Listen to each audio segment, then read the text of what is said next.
In January of 2023, it seemed as though the 2020s had found its first iconic slasher villain with the robotic dancing killer doll in M3GAN, which opened to an impressive $30 million in the US, matching the debut of the previous year's fifth installment of the long-running Scream franchise. With the film's PG-13 rating and glowing reviews, it went on to gross $181 million worldwide, cementing it as one of the few post-pandemic horror hits at the time, alongside Jordan Peele's Nope and franchise entries like A Quiet Place Part 2 and Halloween Kills. Before the film's release, its trailer, accompanied by an eerie Taylor Swift remix, was gaining huge traction on TikTok. M3GAN, your goal is to protect Katie from harm, both physical and emotional. M3GAN! M3GAN! What's wrong with you? Don't worry, Katie. Citing this and the studio's positive response to the final cut of the film, the New York Times reported in November 2022 that Universal was already developing a sequel, months before the first film would even debut. However, the tables would severely be turned on M3GAN by 2025 when the sequel's marketing campaign teased its controversial genre shift, and the trailer's spooky Britney Spears remix failed to have the same effect of inciting buzz on social media. We're hunting an autonomous android named Amelia. She was built using your design for M3GAN. How is this possible? We deleted it. Creation. I think I did it up. And you and Katie are next. I want to be stronger, faster. M3GAN 2.0 opened at the box office with only $10 million, just a third of the first film's opening. Worldwide, it would bomb, grossing a total of $39 million off its reported production budget between $15 and $25 million. Its total gross would be 78% less than that of the first film. To make matters worse, James Wan and Jason Blum were so confident in this property that a M3GAN spin-off was already filmed and intended to be released theatrically in January of the following year, 2026. However, after the box office embarrassment of M3GAN 2, Universal removed the spin-off from their release calendar, and until very recently, the film was delayed indefinitely. Entitled Soulmate, the film is about an AI romantic companion robot whose relationship with a man turns sinister. Despite the fact that this exact premise has been explored time and time again, based on its trailer, it does seem like a return to the sci-fi horror comedy genre of the first film. On July 8, 2026, the handful of people who even remembered this shelved project existed could finally get closure, as the film's trailer would drop online, announcing the shift from a theatrical release to straight to digital. Skipping theaters entirely, the film will be available to buy or rent on August 1st, 2026. So how did a franchise go from an acclaimed debut with impressive box office numbers to one of horror's biggest box office disappointments and the death of the series' theatrical run? Let's discuss.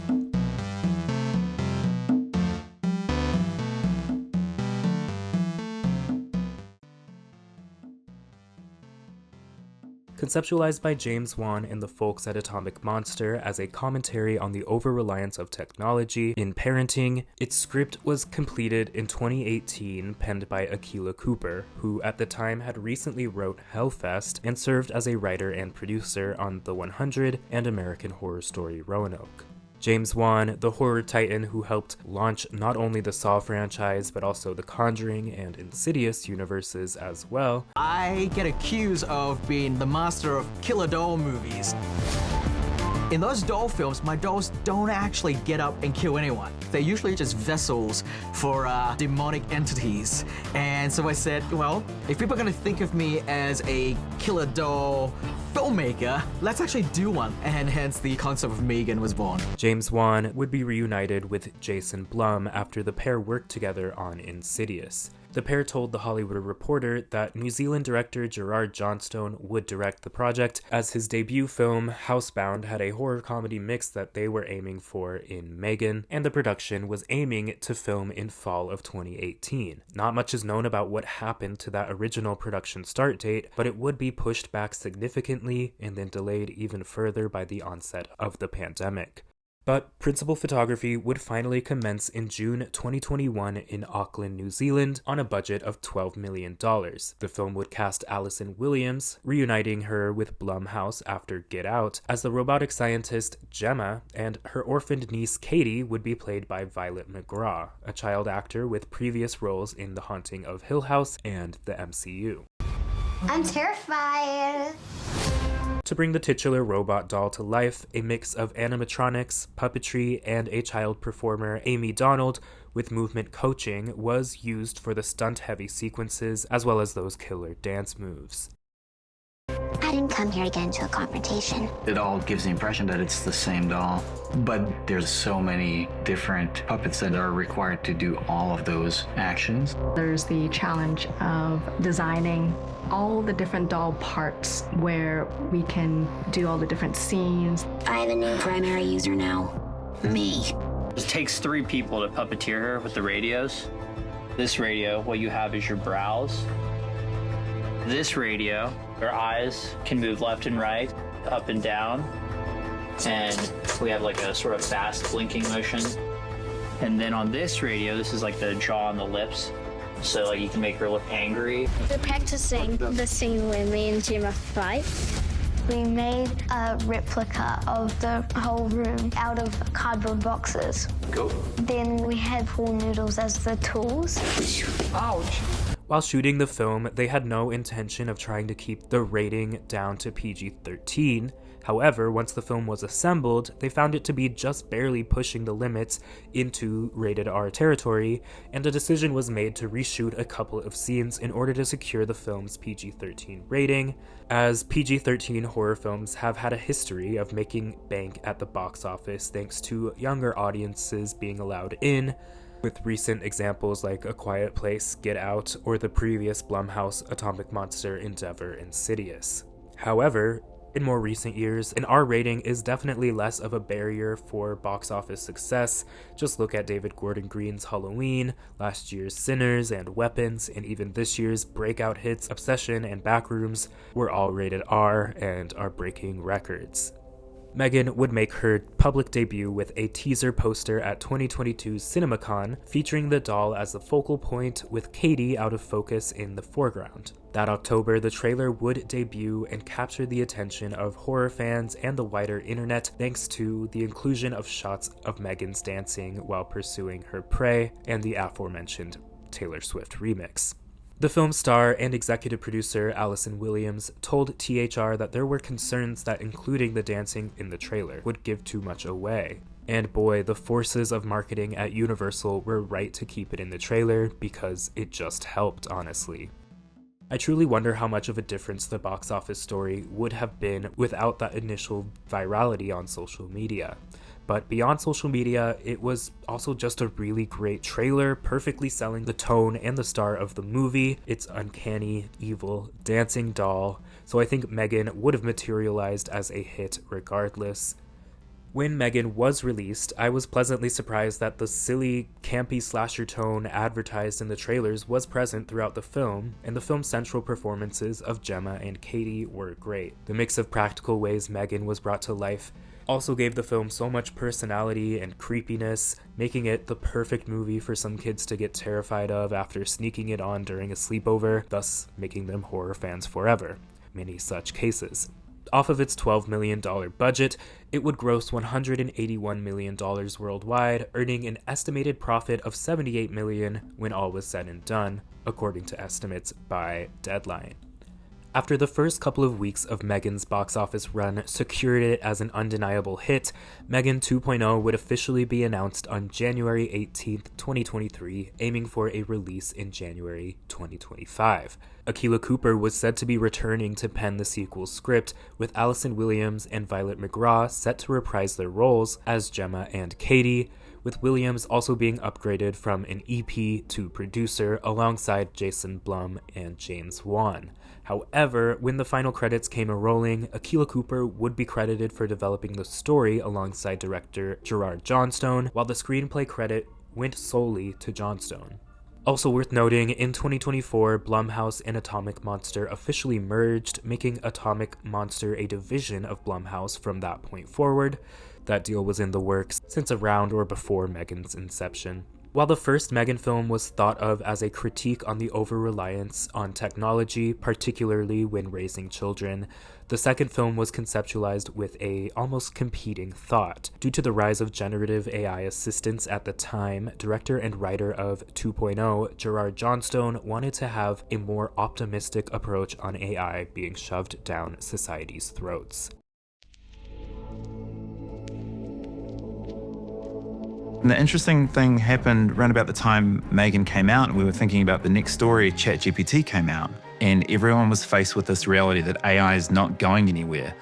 Therefore, maybe we should start figuring out if there's a way we can live with it. And that's really the inspiration for the story. It's like, M3GAN's not going anywhere. Maybe we should see if there's some sort of middle ground we can hit if she's all bad or if there are good parts to her. This was also echoed by James Wan. The movie touches on, a lot of the themes that is very relevant today, right now, as we're moving into a whole new world that we're not really sure what it's going to be like. And we're just jumping headfirst into it. And so there is obviously that cautionary tale that comes with that.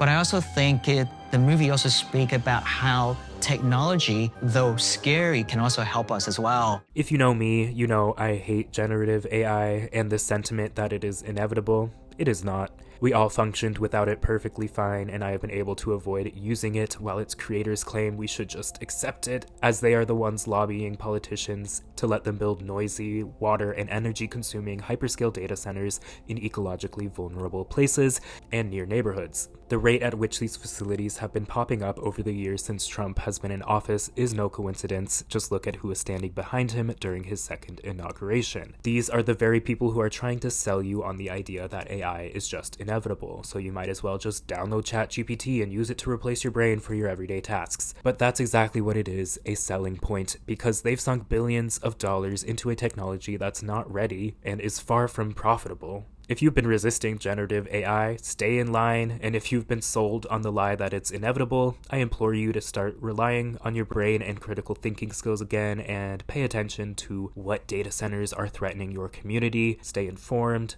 Do not believe the billionaires that are telling you that you don't have a choice. You are being manipulated. But anyway, what was I talking about? Oh yeah, this movie. That movie.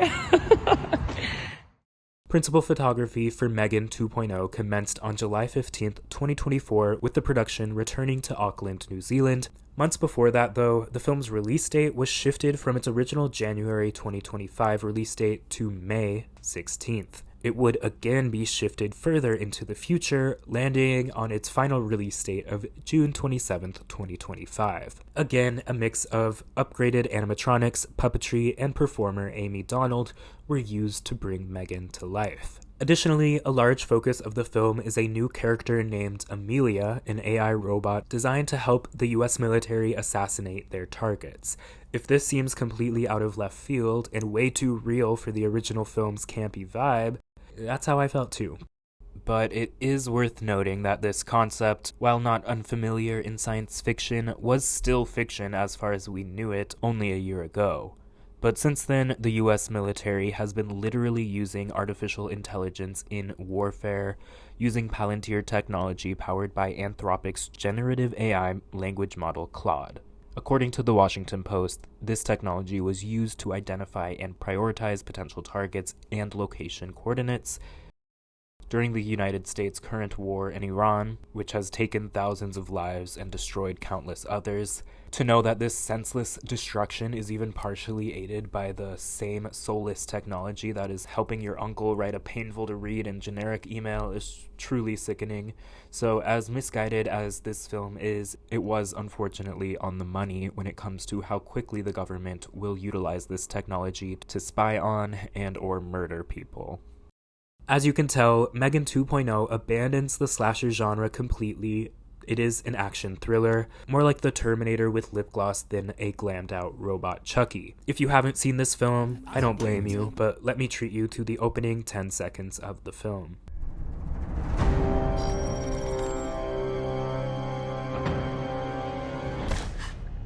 از مرز داشت عکس میگرفت. خبرنگار؟ نه. توریست. درستش کن. لطفاً کمک کنین. من برای فامیلیتون دعا میکنم. As the scene progresses, I fully thought I had entered the wrong theater because the last thing I expected this film to touch on, let alone open on, would be the atrocities committed by the United States and the military-industrial complex, whose war crimes were at the time of the film's release and still are omnipresent in current events. The film was advertised to us with Britney Spears and lines like, "Hold on to your vaginas." So pardon my shock. That said, the premise of M3GAN becoming a hero to take down an AI military assassin gone rogue is not bad. It is, however, the plot of Terminator 2, more or less, but despite that, it doesn't leave any room for the first film's brand of camp. And the moments when it is attempted fall flat because they feel so inorganic to the film that surrounds, which takes itself far too seriously. A major thing that's lacking in the film is something that was so integral to the first film's success, M3GAN's dances. Well, I had this funny idea that obviously the audience really wants to see M3GAN dance again, but I didn't want to... There is just one scene where the robot must dance in order to blend in at an AI expo, but it is nowhere near the same tone or context as in M3GAN, where she dances with a sinister sense of glee before taking someone's life. Now that M3GAN's a hero in this film, she loses a lot of her grit and her creepiness. There's barely any crawling on all fours, spontaneous flips, and M3GAN isn't given her physical form until an hour into the film. She's far from the focus of the first and second acts of M3GAN 2. And she's also no longer a killer. She's just not M3GAN. It feels like if in Friday the 13th Part 2, the counselors convinced Jason to process his grief over his serial-killing mother's death, and then they all joined together to tour the schools around the country doing anti-drowning demonstrations. I came up with a scenario that M3GAN is dressed, she's a robot, she's at this AI convention, and she's essentially a robot dressed as a human pretending to be a robot. And what ends up happening is she's wearing an outfit of one of these performers, and she ends up being caught in the spotlight and realizing, oh, she's expected to kind of dance, and she really doesn't want to dance. Don't make me sing. But in order to not give herself away and draw too much attention to herself, well, I don't have a choice. They're making me sing. She has to dance. But in this scenario, we wanted to do a very specific kind of, we wanted to do like a robot breakdance. As the release date approached, box office projections dwindled from over 30 million to between 20 and 30 million, but come the end of its opening weekend, M3GAN 2.0 would open with just $10 million. Worldwide, it would go on to gross $39 million, far from the impressive numbers of the first film. Critics were not too keen on the thing either, raking in a rotten 57% on the tomato meter and a 54 on Metacritic. However, the audience that did turn out for M3GAN came out of the theater telling a completely different story, myself not included. Remarkably, M3GAN 2.0 has a higher audience score on Rotten Tomatoes than the first film at 81%. The cinema score was a B+, again higher than the cinema score that M3GAN received in 2022. So take this as your sign to perhaps give it a chance if you initially wrote the sequel off. There is certainly an audience that enjoys the sequel, especially if you're into a M3GAN take on the action thriller genre. To me and many others though, it seems as though the producers and filmmakers were overconfident with how far they could stretch this concept, and they stripped many of the elements of the first film that attracted fans in the first place. It was no longer a campy slasher comedy, and it largely takes itself far too seriously for its own good. And while its message is technology having a positive impact on humanity when it is used for good, its filmmakers present a false equivalent of healthcare technology to our current rise of chatbots, AI distorting the truth across the internet, generative AI infiltrating art, and the idea that is being pushed that we cannot have a say in how this technology is being implemented. However, while the filmmakers used similar pro-AI talking points at the time, the film actually is pro-AI regulation, which is something we desperately need and is something that is wildly lacking, hence why these AI companies can prey on small communities with no regard for their future. The message in the film is vague enough though, attempting to please both those for and against AI, and its final note does echo that stupid AI is inevitable talking point that I despise. Humankind has always been quick to condemn things we don't understand, rather than taking the opportunity to learn from them. But recent experience has taught me that perhaps our greatest power is the ability to change our minds. This is the only way we can evolve, or rather, as the case may be, co-evolve. And throughout the entire film, it does not bring up the major real-world critiques of AI, like the environmental impact of hyperscale data centers, plagiarism, misinformation, and the slopification of the internet as a whole. That's all not in this film at all. But while the first M3GAN had an overt message about not raising iPad kids, it wasn't nearly as heavy-handed as the amount of messaging this film has, which just so happens to have way more serious real-world equivalents, like the lack of AI regulation, tech companies controlling the government, and the massive amounts of US funding being put into war tech and weapons intended for the sole purpose of killing people in the name of imperialism, in a film that needed to be a whimsical, albeit dark, thrill ride. In an interview on the podcast The Town, Jason Blum took some of the accountability and cited areas where the film was misjudged by producers and the other filmmakers. Why didn't this movie work? Well, this is a great Hollywood story. And mind you, it's only been 3 days. I will say, just to summarize it, 10 weeks ago, the number we were batting around was $45 million. And we were seriously talking about how amazing it would be for the little movie M3GAN to outgross F1. That's right. People were talking about that. People were talking about that. Yes. This tells you how bananas tracking is in this current marketplace. Now, the other thing about the current marketplace is clearly there is a huge audience who is excited to go to the movies. The key is we can't figure out what movies they want to go see. Yeah. So anyway, just to continue, 8 weeks ago, was it 40? 4 weeks ago, it was at 30, where it lived for a long time. The first movie did 32. I said, we had it in. We thought we'd do, maybe 20% less than the first movie. So 30 was good. International, same thing. 5 days before opening, it goes from 30 to 20. That's Monday. So then I was upset.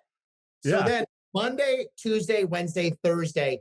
Thursday, we were really at a, 20, maybe 19, but, and I was like in a death spiral of depression. Wake up Monday morning, it's 10. What happened? What, in your estimation, happened? We all thought M3GAN was like Superman. We could do anything to her. We could change genres. We could put her in the summer. We could make her look different. We could turn her from a bad guy into a good guy. And we kind of classically overthought how powerful people's engagement was really with her. The first part is we decided to genre swap. Audience was not ready to genre swap, so that has to do Meaning with it was less of a thriller horror picture and more of an action-y comedy picture. Exactly. And people wanted more M3GAN just like she is. So the second thing is we thought she could live in the summer, right? We thought we got to tell, we're going from a little horror movie to a tentpole, right? We thought she could live in the summer. The third thing is when you genre switch, your execution has to be A+. And we did get a higher cinema score on this M3GAN than our last M3GAN. Well, I want to ask you about that because it is interesting. You got a B+, which is like an A for horror. The few who saw it really liked it, right? The critics was mixed, a little worse than the first M3GAN, I think. For that, you know, we had Gerard is a terrific director, and I could point to exactly what happened there, which is on the first M3GAN, Gerard is someone who can solve almost anything you throw at him, but needs time. And he's just one of those directors that needs a lot of time. And on the first M3GAN, he had all the time in the world. I don't think we even had a release date until the movie got finished. And on this, again, we got over our skis too far. Summer movie, change the genre, set the date. You know, and we got too excited. We got too excited by M3GAN, and you know, she didn't work. So that's what happened. So that's the story of M3GAN.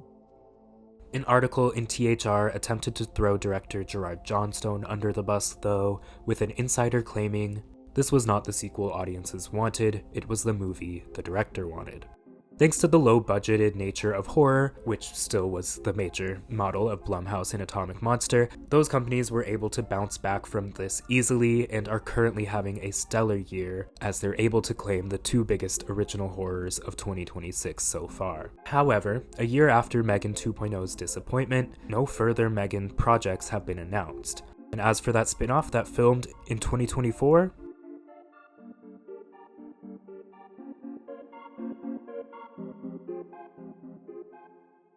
back in June 2024, Soulmate was announced to be on the fast track, already slated for a theatrical release on January 2nd, 2026, reflecting the successful January release of the first M3GAN film, and just 6 months after the planned June 2025 release of M3GAN 2.0. It's unclear to me which film actually started production first, probably M3GAN 2, but both M3GAN 2 and Soulmate would complete filming in the second half of 2024, with their productions being very close to each other, if not overlapping. The film's story was penned by James Wan, Ingrid Bisou, and Raphael Jordan, with the screenplay being written by Raphael Jordan alongside the film's director, Kate Dolan, in her feature directorial debut. The film would cast Lily Sullivan, the star of 2023's Evil Dead Rise, alongside David Rysdahl and Claudia Daumit. A few weeks before the premiere of M3GAN 2, Soulmate's theatrical release would be pushed back 1 week to January 9th, 2026. Then, of course, M3GAN 2 happened, and word went silent on Soulmate. Months would pass with no promotion, despite that January release quickly approaching. Then, with less than a month until the release date, the film's distributor, Universal, pulled Soulmate from their release calendar, and Deadline reported that Universal was shopping the film around to other distributors. But it would seem that no one would bite, and on July 8th, 2026, Universal dropped the trailer for Soulmate themselves, revealing that they would be distributing the film straight to digital style, as opposed to its originally intended theatrical run. A poster was released alongside the trailer, and Soulmate was set for a digital release on August 1st, 2026. So if you've been waiting for what may end up being the final entry of this franchise, the wait is almost up.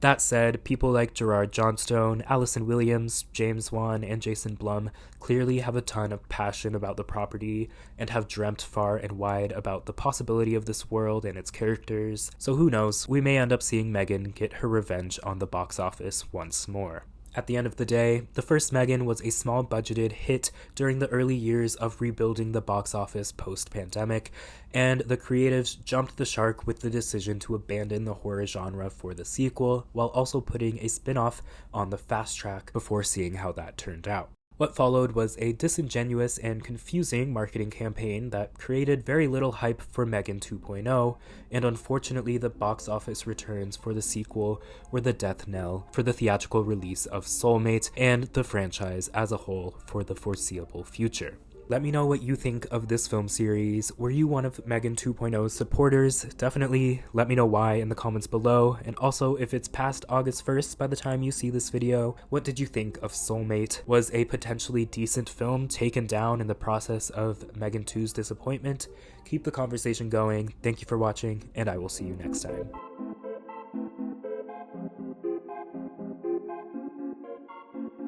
That made me feel so sexy.